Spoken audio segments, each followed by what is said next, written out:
Russia's most advanced battle tank, the T-90, was destroyed by Ukrainian troops using an anti-tank grenade launcher. The T-90 is a main battle tank which is the mainstay of the Russian Marines because it has the most modern hull.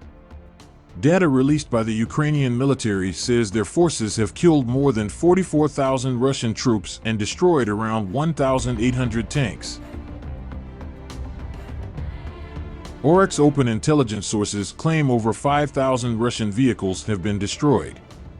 Ukrainian forces destroy Russian tanks and other armored vehicles using drones to track slow-moving hardware while attacking them with missiles, such as the highly mobile handheld Javelin missile that allows soldiers to destroy tanks in close combat.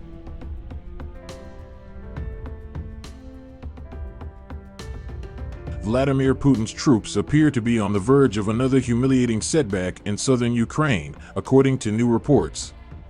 The Russian president has seen his troops take a beating in recent months as Ukrainian commanders unleashed devastating counterattacks in the country's northeast and south. Ukrainian troops defeated Russian troops during the Kharkiv counteroffensive in recent months.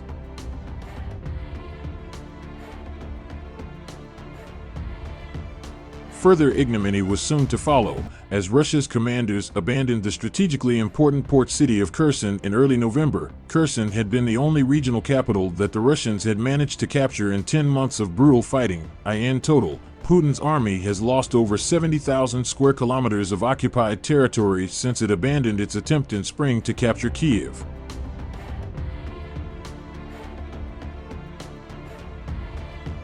Now, new reports emerging over the weekend suggest that Russia's top military brass are contemplating yet another morale-crushing withdrawal of their troops in southern Ukraine, according to local residents in and around the city of Novokakova. Russian soldiers have been spreading rumors of an imminent withdrawal. Ukraine's general staff noted in its Saturday bulletin that individual Russian army units were being redeployed from the area.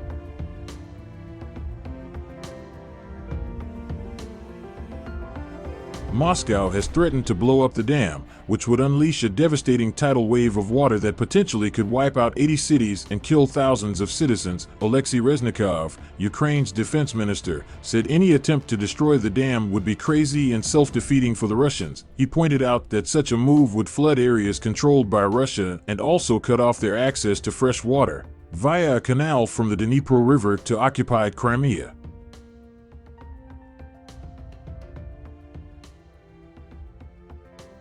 Russian occupation officials left Novokakova towards the end of November, fueling rumors that a withdrawal was in the offing. Ukraine Center for National Resistance said that not only Russian officials but also Ukrainian collaborators had fled the city. However, Russian troops were forced to remove the nuclear warheads from old cruise missiles to fire at targets in Ukraine. That's according to the latest Western assessments showing Moscow's arms stockpile is dwindling. The UK Ministry of Defense said open-source imagery showed the wreckage of a 1980s US-15 Kent air-launched cruise missile, which appears to have been shot down and its warhead may have been replaced with ballast.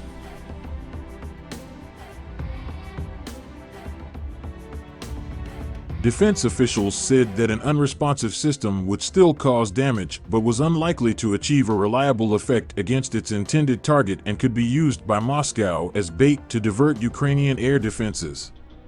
Whatever Russia's intentions, this improvisation highlights the degree of depletion of Russia's long-range missile stockpiles, the British defense official said in an assessment that usually highlights Kiev's gains and Moscow's losses. There are many reports that Russia is facing dwindling missile stockpiles, although there is uncertainty surrounding the state of the Moscow arsenal.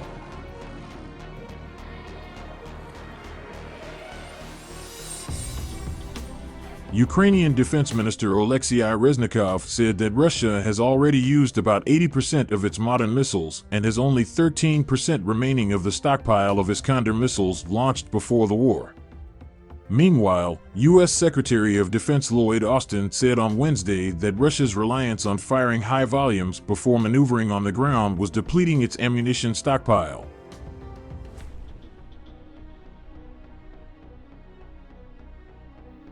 The United States sent another $625 million to Ukraine for additional weapons. The funds include the launcher for the HIMARS high-mobility artillery rocket system, Zelensky said his troops had made remarkably fast advances and claimed to have recaptured dozens of villages in the two battlefronts, while Biden pushed for his country's continued support for Kyiv. Biden vowed to continue to support Ukraine as it defends itself against Russian aggression for as long as necessary, said a statement from the White House.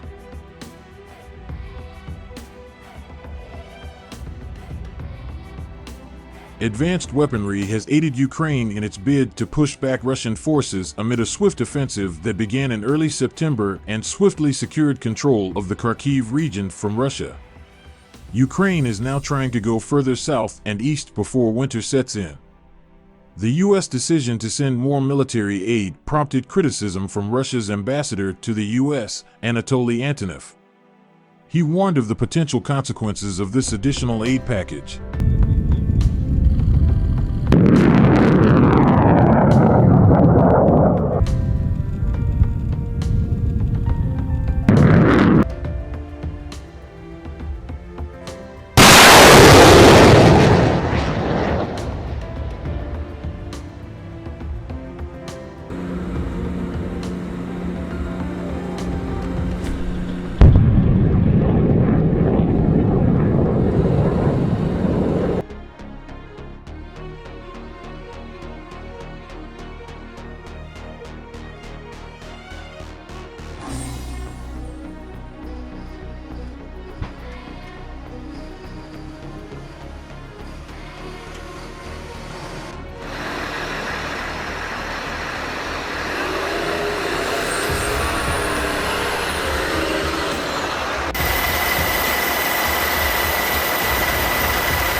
You got like some more.